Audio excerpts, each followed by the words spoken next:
All right, come here. We got to talk about Star Citizen and its storytelling problem right now because I believe that there is one. Star Citizen's a really cool sandbox game that allows you to create your own stories by wandering around and finding other players to have emerging gameplay with. It's really cool. Right now, Star Citizen is running a global event where everyone can get involved in it and contribute to or interact with each other called Fight for Pyro. There's 3 different factions that you can align to: the Frontier Fighters, Citizens for Prosperity, and the Headhunters. The problem right now is that they're using these missions to create a B story or a smaller arc within the A story larger arc. This is fine. This is what you do in storytelling. The issue is how they're approaching it right now. I got a new PC, so I was excited to try and actually play Star Citizen and stream it. So I was doing that and I was playing for the Citizens for Prosperity missions. And right off the bat, my initial issues started to arise. I had to go to a contract manager on my MobiGlass to accept the missions. The reason I have an issue for this is that I am not being kept in the world. Star Citizen is so good with its immersion through great graphics, emerging gameplay, fluid character animations. You really feel grounded in the world. But if every time I gotta go for a mission, I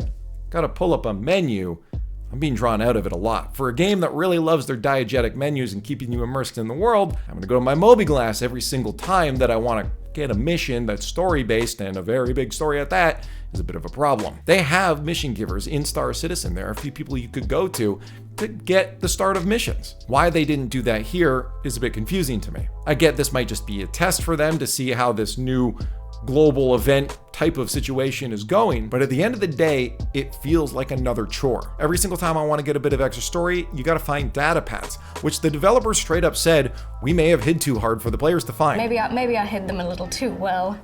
Sorry. I don't know if this is a joke and they're going to keep doing it, or if it's an admittance to, oops, maybe we got to find a better way, but it's a problem. If I have to read everything about the story that's going on, I'm probably not going to read all of it, and people aren't going to know why they're going and delivering these goods anywhere. And if that's the case, if you're playing Frontier Fighters who found themselves not allowed to participate in the missions for this second phase because their faction turned out to be bad guys, you might be confused as to why all of a sudden you don't have missions for phase 2. This could be solved by having some sort of video play in the MobiGlass, even if you're gonna do that, or better yet, just have someone we can go and talk to about this situation.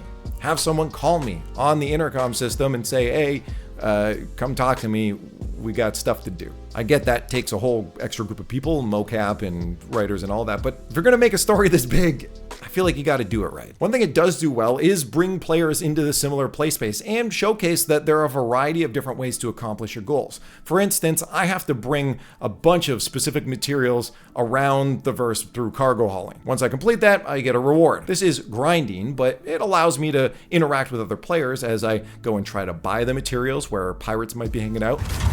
Oh no, there's someone here. Where are they?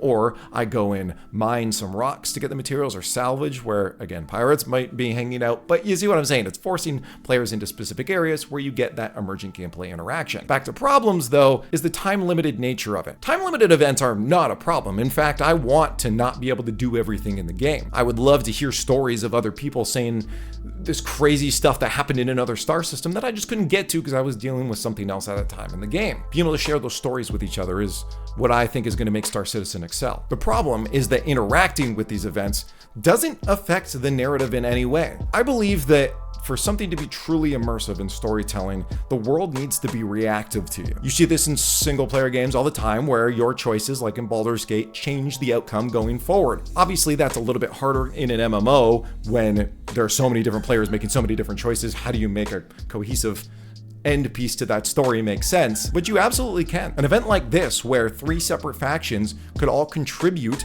to a meter that goes up, and whoever reaches the end of the meter first has their story unfold. This is a lot of extra writing, as you have to create a ton of new branches outwards depending on which faction ends up winning. But to me, now the world is reactive. Imagine now, for the next month or two, that system is controlled by that certain faction because they put in that extra work to complete their missions. But instead, we're just gonna get rewards, probably skins or armor or something, that really doesn't make me feel invested into the world and the lore itself. The more you can bring someone into feeling like they are truly affecting the outcome of the universe, the more emotionally invested you're going to have those players. But again, as of right now, anyone that did Frontier Fighters turns out that they're actually twist bad guys. Sorry, spoiler alert, but you probably wouldn't have noticed anyways because all the information is in data pads. And now, through no fault of their own actions, these players have to sit out phase number 2. Maybe they'll come back later, but besides choosing their faction, they had no agency in how this narrative ended up playing out, how the rest